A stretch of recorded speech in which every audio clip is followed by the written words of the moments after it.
Hey, what's good? It's Brandon Seeking on. I'm back with my eye on sports. Been on a little vacation, so to speak, but what better time to come back on when football season's getting ready to kick off? You got college football about to kick off in a couple weeks.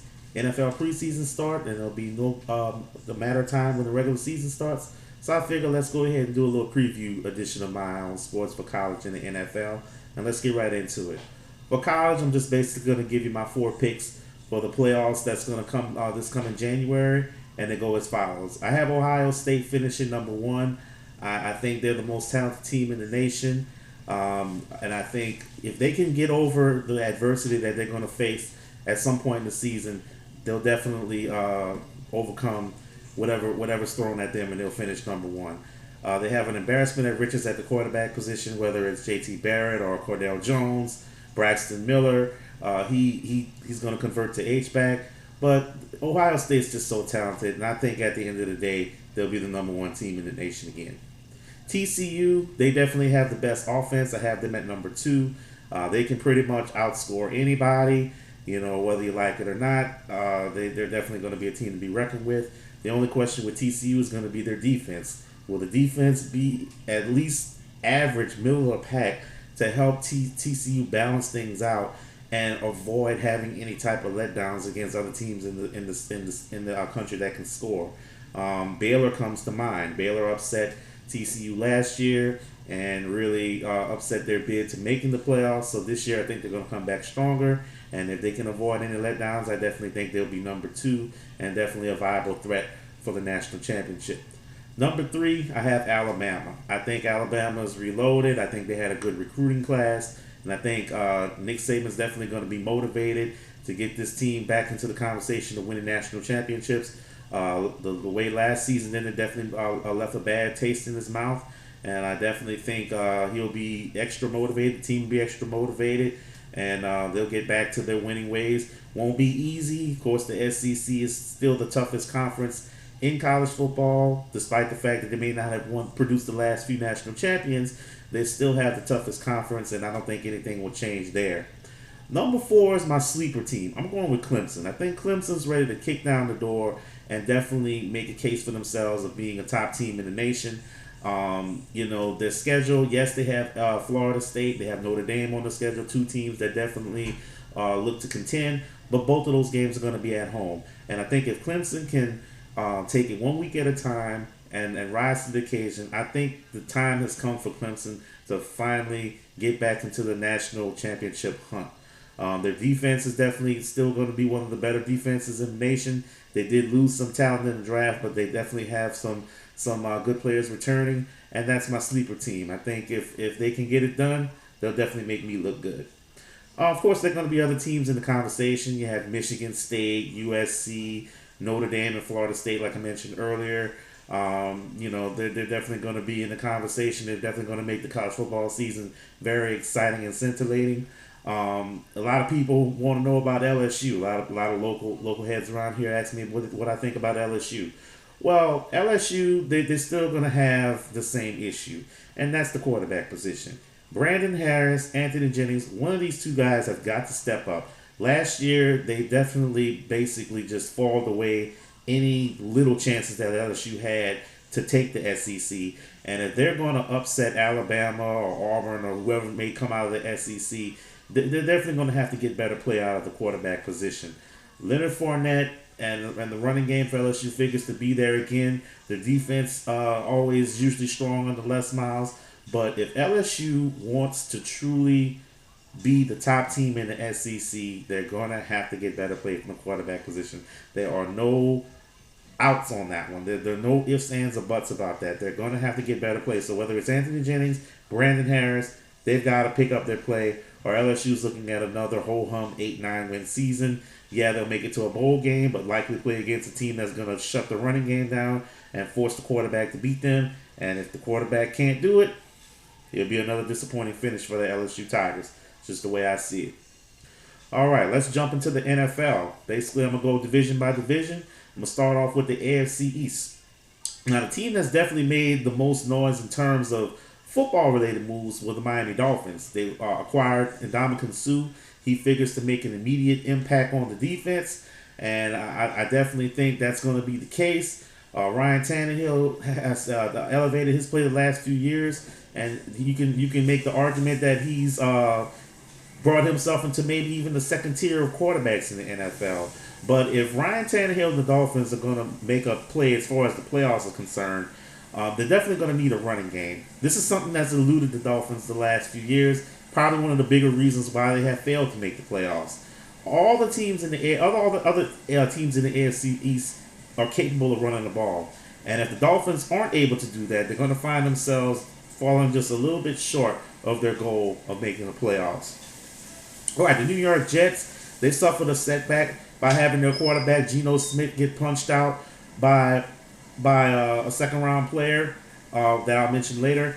But he was figuring to have a good camp, but you just don't know how that was going to translate onto the field when the season started. They made a few moves by obtaining Brandon Marshall, and on the defensive side, of course, it's still going to be strong, probably stronger, by obtaining Revis and Cromartie. And their front seven is still one of the better front sevens in the NFL, although Sheldon Richardson was another guy in the news for the wrong reasons. He had a 4-game suspension, and then he got in trouble with the car racing. He had his 12-year-old in the car.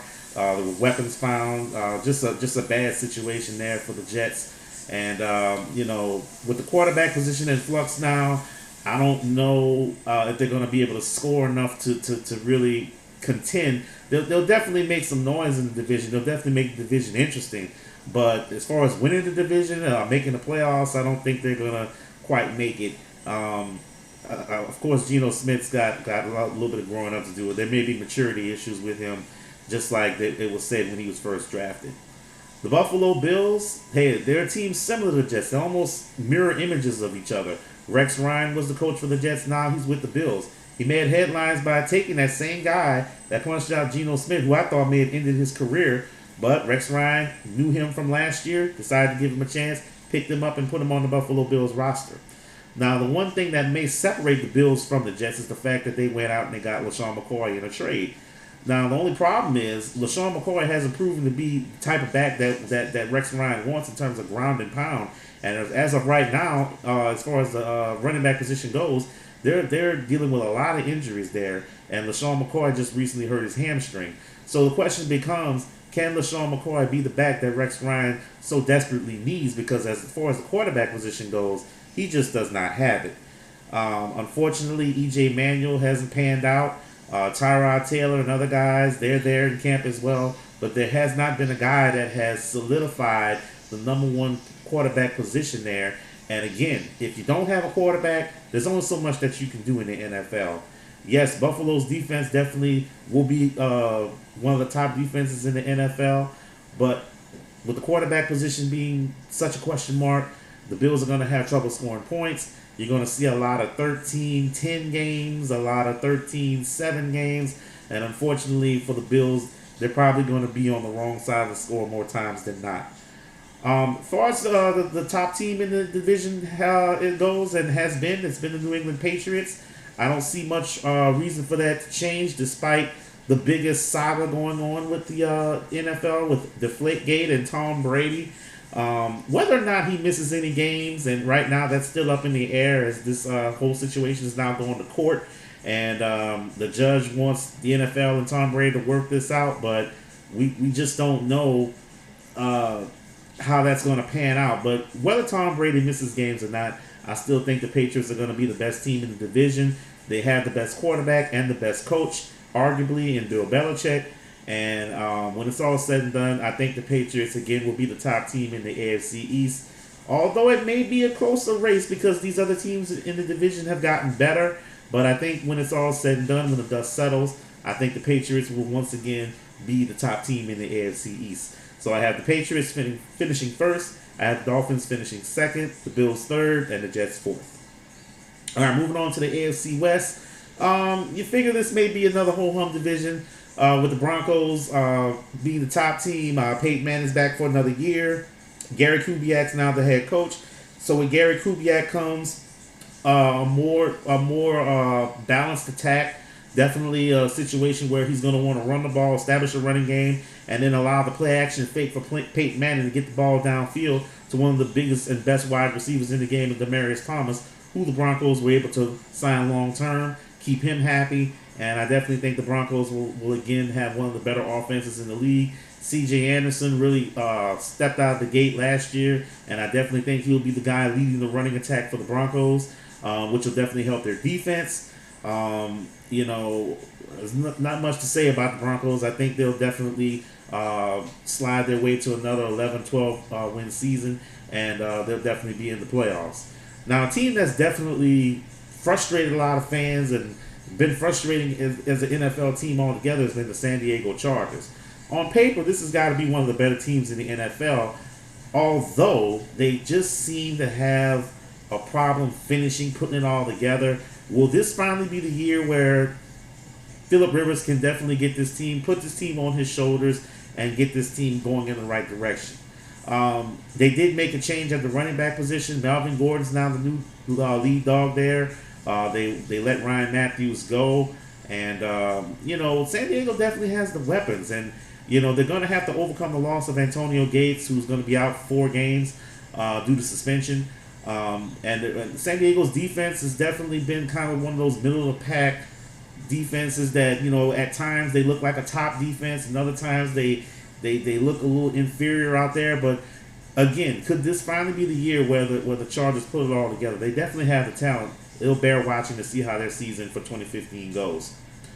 All right, the Oakland Raiders. This is a team that, they can provide a little bit of excitement out there. I think Derek Carr definitely came on strong this rookie year, and I definitely think he's going to get better.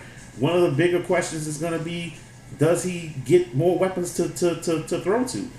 Well, as far as the draft goes, you'd have to say the answer is yes. They got Amari Cooper, who was said to be probably the most polished wide receiver coming out of the draft. So if he and Carr can, develop a chemistry, look out. This team is definitely going to be exciting to watch, and I definitely think they're headed in the right direction, although I don't think they're a playoff team just yet. They may be a year or two away, but they're definitely better off than what they were a few years ago. This team has been in flux for a while, but it's finally good to see that they're starting to make some positive steps. And like I said, they're going to be one of the more exciting teams to watch in the NFL, but I just don't think they're ready for the playoffs just yet.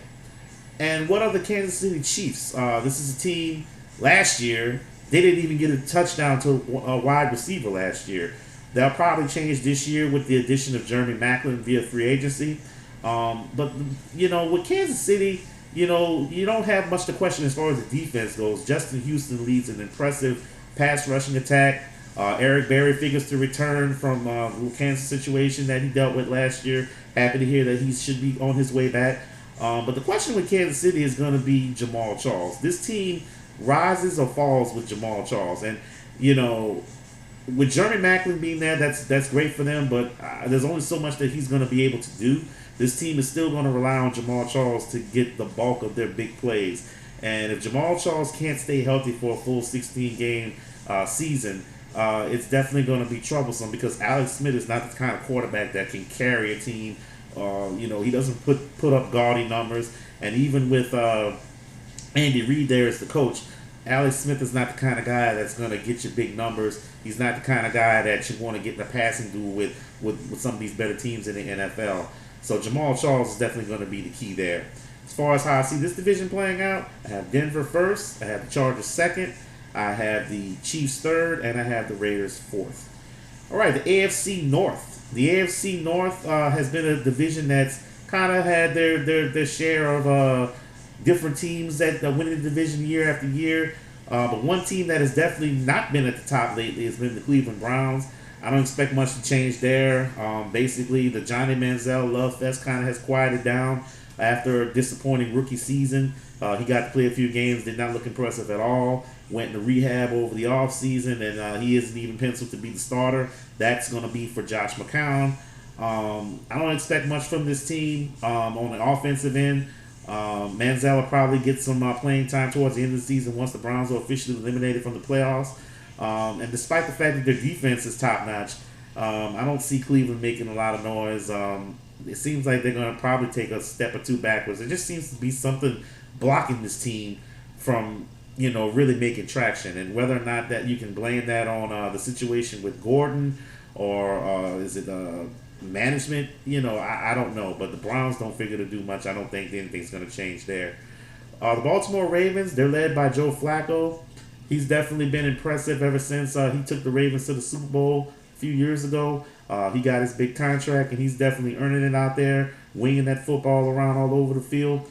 They did make a change by letting Torrey Smith go, bringing in Brashard Perriman in the draft. Steve Smith's still there, although it has been reported it's going to be his last season.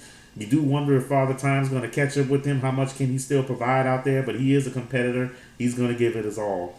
As far as the defense is concerned, Terrell Suggs and Elvis Dumerville, these are two guys that definitely get after the quarterback.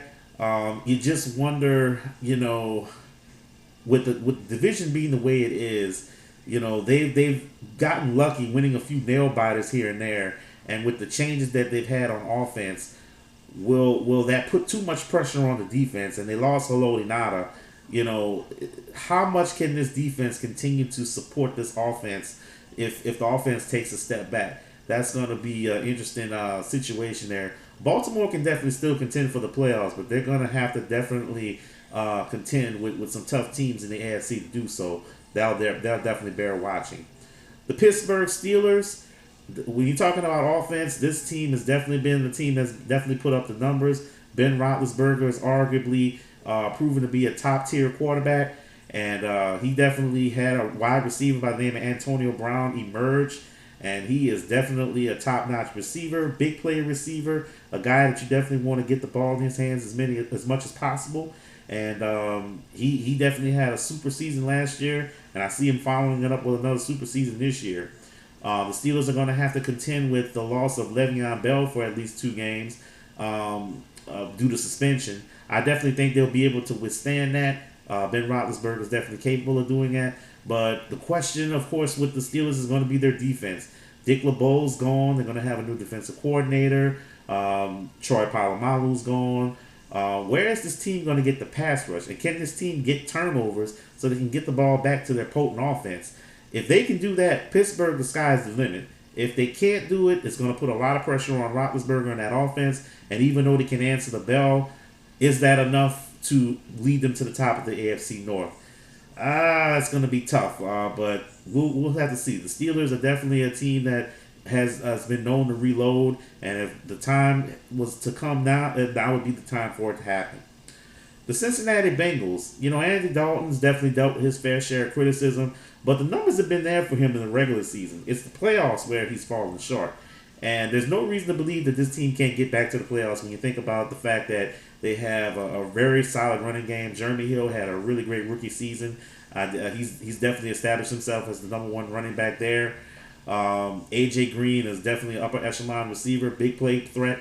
And they're getting some guys back from injury on both sides of the ball. Marvin Lewis is going to have this team focused and ready to go. I definitely think this team is very, very talented, and I definitely think they can make a Super Bowl run. The question is, when it's time for them to really bring it, will they bring it? That's the question. All right, so the way I see this division finishing up, I have the Bengals finishing first, I have the Steelers finishing second, the Ravens third, and the Browns at fourth.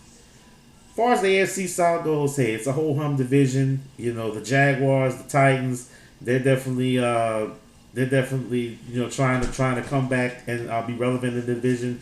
The Jaguars, I think it's going to be another tough season for them.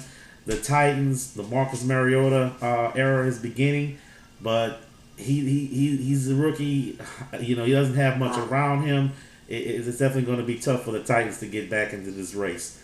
The Houston Texans, hey, defensively, they are beastly. I mean, J.J. Watt, they added Vince Wilfork. Jadeveon Clowney, if he comes back healthy, man, this defense, as far as the front line goes, that's a defense that offensive lines are going to have fits dealing with. But offensively, Houston just seems to be in trouble. Arian Foster's out due to injury. There's really not a solid timetable as far as when he's going to be back. The quarterback position's in flux. I don't see Houston offensively really being able to bring it, and it's going to wear that defense out. the defense is good enough for them to win 8 games itself, but they're going to need more from their offense, and this year I just don't think they're going to get it. The Colts are definitely the class of the division. Andrew Luck is one of the better quarterbacks in the NFL. And believe it or not, this year he's going to have more toys to play with. He's getting Andre Johnson, wide receiver that was formerly with the Texans, and he's getting Frank Gore, the running back that he's never had. So, you put Andrew Luck out there with more weapons, a team that was already one of the better teams in the AFC. They've improved every year. Now they look like they have the team on paper ready to make a run at it, and I definitely think that's exactly what they will do. So I have the Colts finishing first, Texans second. I have the Titans finishing third, and the Jaguars bringing up the rear at fourth.